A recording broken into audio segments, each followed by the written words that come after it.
But somebody gave me a book called The Joyce Girl, and that was the most fascinating book. It's about James Joyce's daughter. Her name was Lucia. Now, James Joyce, just to take you back, 114 years ago this year, Lucia Joyce was born, his daughter. She was born to Nora Barnacle, who of course Joyce eloped with Nora Barnacle, who was from Galway, and took her to Trieste in Italy. And they had a son, and they called him Giorgio, and he was a bonny little fella. He was gorgeous, really lovely baby, little chubby cheeks and whatnot.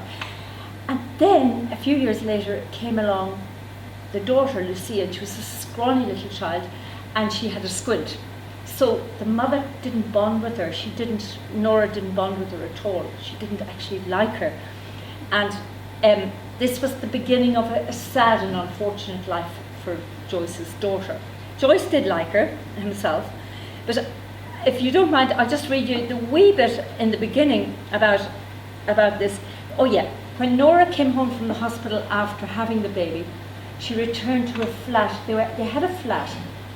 They were impoverished. They had no money at all, absolutely not a penny. Still in Italy. It's still in Italy, yeah. And they were living hand to mouth. He had left Ireland because he thought, these amazing things that the Irish didn't really understand.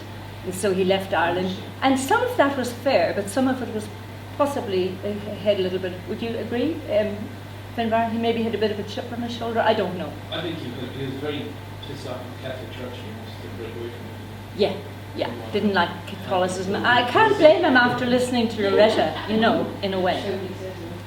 So anyhow, Nora Barnacle longed to be married, and she was forced to lie about her marital status in order to give birth at a hospital.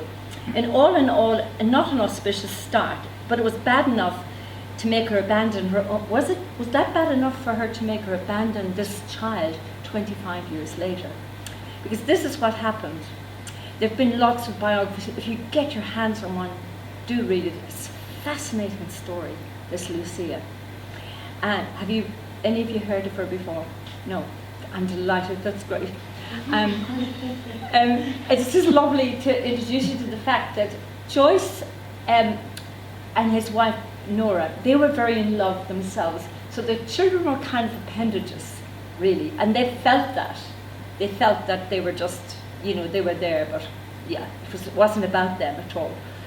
And the biographies are, that have been written really detail all this, but the one that I read, so what happens is Lucille, she's an artistic child, and she wanted to be a dancer, so she trained as a dancer. Now they call it's not ballet, it's anti-ballet, it was called in those days, in Paris. She trained in Paris. Now she lived in 5 different places by the time she was 5. Different countries. They went to Zurich, to Paris, to Trieste.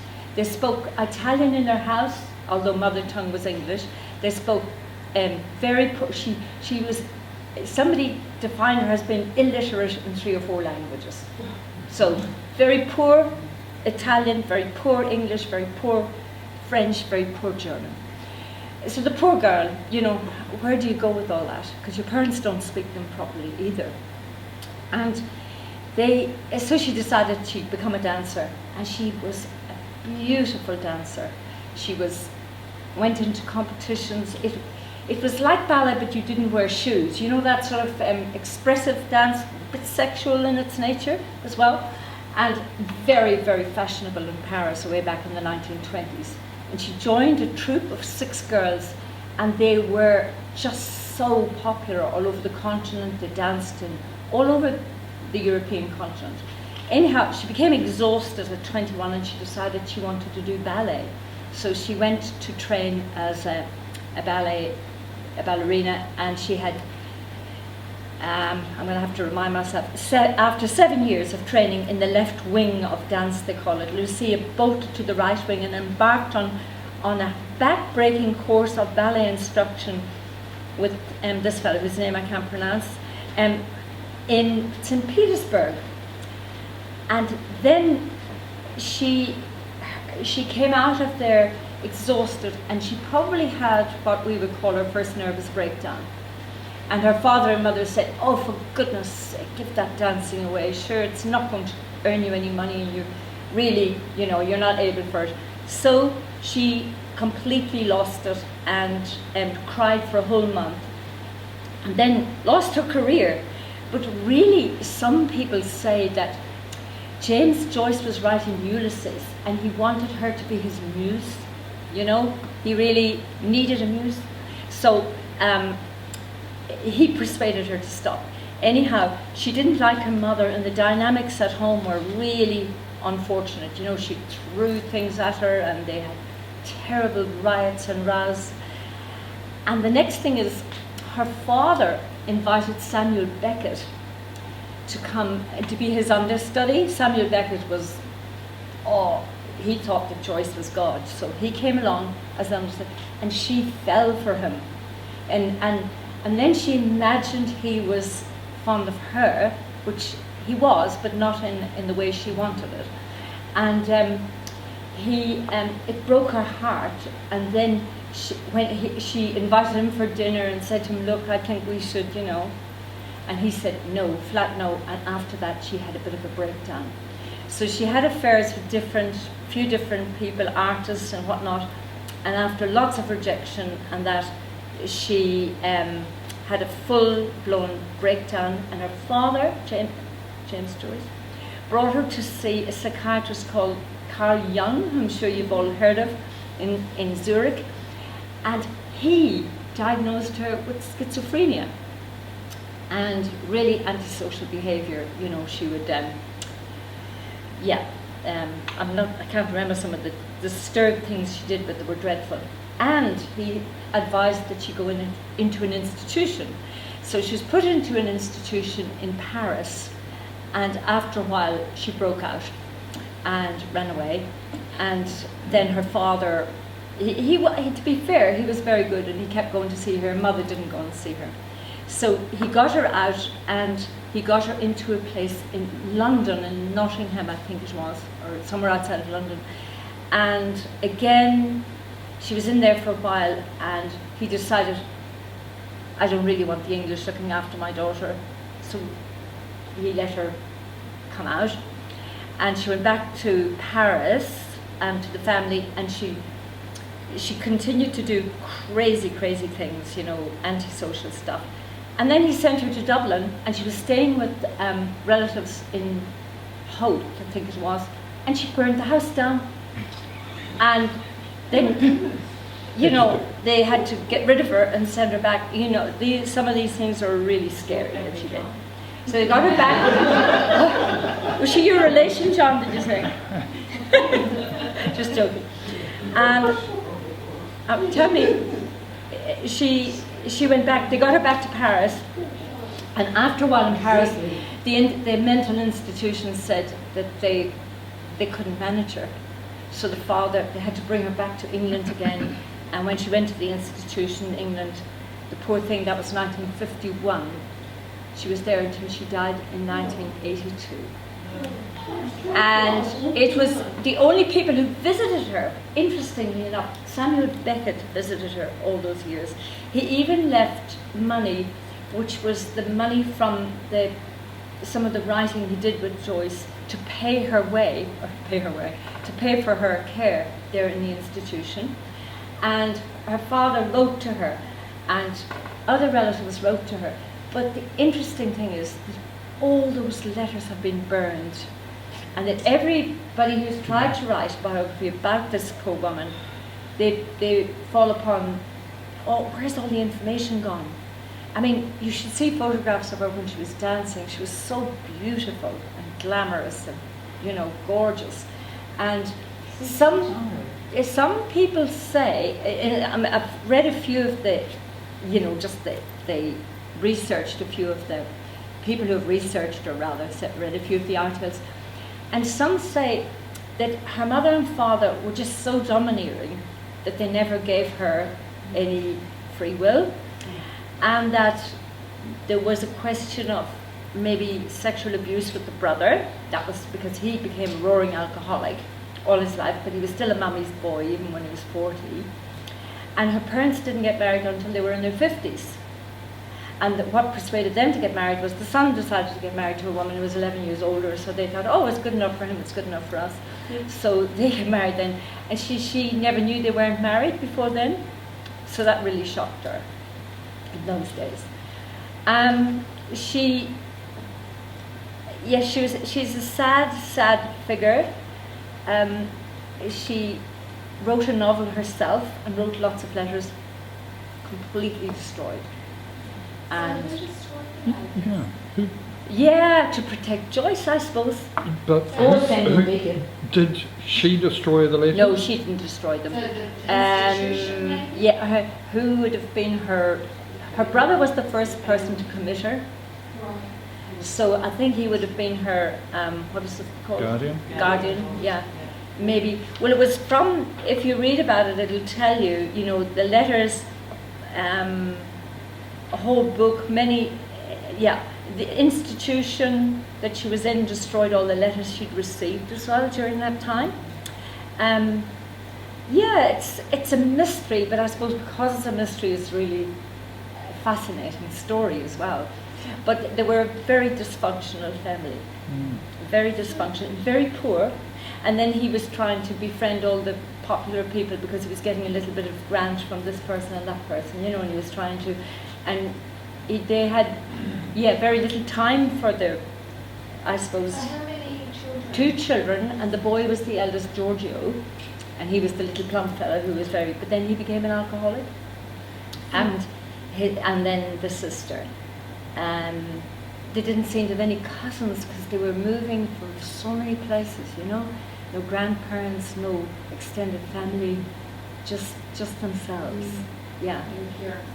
And the parents were into each other, plus the father. Seemingly when you grow up in a household, like Yeats was the same, they say, growing up in a household where your father or your mother are such an amazing writer, your kids are always told, be quiet, your father's writing, be quiet, do this, do that. You know, and we can't go on Sunday because your father has to finish his thing. We can't go on holidays this year because your father's, you know, that was how his kids were brought up as well. And that's how they would have experienced that. Do you know if she received the letters? She received the letters that she was sent because Beckett would say that he got returned letters, but they were full of gibberish, a lot of them, but you could tell that she had received his letters. I thought it was lovely that he did continue to be her friend, even though, you know, as they said in those days, she was in the loony bin, that's what they called it. And he was he was a good man. He went to visit her and he wrote to her all, and he put the money. Maybe he thought it was his fault that she'd gone like this, I don't know. Yeah. We often hear that, you know, sometimes it's like they're extra. And they never received them. That's right. Just intrigued. I was talking to Owen about it earlier, you know, him being a psychiatrist, and I was saying, and he said the treatment would have been dreadful while she was in the institution, you know, because those were the days, 1951 to 1986. Seemingly some of the people, she got one flower sent to her, one white rose. It was sent from a fellow called David Norris. You remember him, John, in Ireland. He ran for president, he did.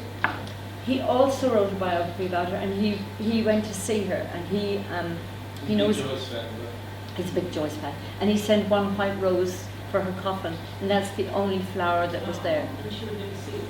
No. Yeah. So I beg you all to have a look at her books. Fascinating. It is interesting. The other one that we don't know a lot about, and who spent most of her life in a mental institution, was Rose Kennedy. Really? Sister of the Kennedys. Wow. And in her teenage years, in a fit of anger, she threw an alarm clock at her mother, and the result was a lobotomy. What? She Wow. was what A would be lobotomy. considered developmentally delayed in today's kind of Yeah. Yes. certainly not crazy I know. or But she spent most of her time in. Yeah, so it's not. Yeah. Yeah, but I suppose- it just needs to read. Yeah. And I suppose what this Yeah, may- now what happened to Lake Alice? Yeah. Saying, But you know, what? Yeah. But what made me think is at the expense of what was Joyce the most amazing author Right. at You- such you expense. can't put anybody in pedestal though, I- because once you do, you know it's chopping down. Yeah. Nobody is above reproach. No, that's right. Yeah. No, no, no. Or, But there would have been more common true in that the first child was the son that they yeah. They were doted on. they both won off. And And I can, Yeah. but not even back, even since then, yeah. mummy's boy. I think poverty had a lot to do with it as well, because Yeah. her mother, imagine getting out of the hospital and in an old cold flat. Yeah, nobody to give you a break. Anyhow, Okay, thank you, Anne. I was wondering about like attachment, because attachment we didn't know about No. the affects lack Yeah, of attachment. yeah, of yeah, the yeah. kids. yeah, So That's right. If the mother didn't want to, she didn't like her yeah. right from get go. You wonder about that on the mental health. And that's another thing that Well, was I know mentioned that. too, was the mother jealous of her? When you see photographs of the mother and the daughter, it's hard to know even which is the mother and which is the daughter, because the mother was very glamorous, and they kind of looked the same age when you saw a photo of them. I had to go round clockwise. And so seemingly there was a lot of jealousy between the mother and the daughter as well. The mother was jealous that she was such a good dancer, and then she tried to be a socialite, the mother, you see, in Paris and all these places when he got famous. So I don't know, who knows? Fascinating. Yeah. Also, Beckett. Beckett went over to be an understudy. Do you know the way he was doing PhD, I suppose, or something, I don't know. And he was allowed to go to stay with, or not stay with, but be in Joyce's house 8 hours a day, to co-write with them. He was writing Finnegan's Wake, I think it was at the time. And she was in and out doing her dancing lessons, and she spotted him and started having chats with him, and then she fell head over heels in love with him. Well, she thought she did. Looking for love. She was looking for love. Yeah, yeah. No, he was really honourable with her. He said no, because he had somebody else as well, and he told her that, and she couldn't handle it. She couldn't cope with it. Yeah, yeah. Stay other side of James Joyce's family. Well, thank you for the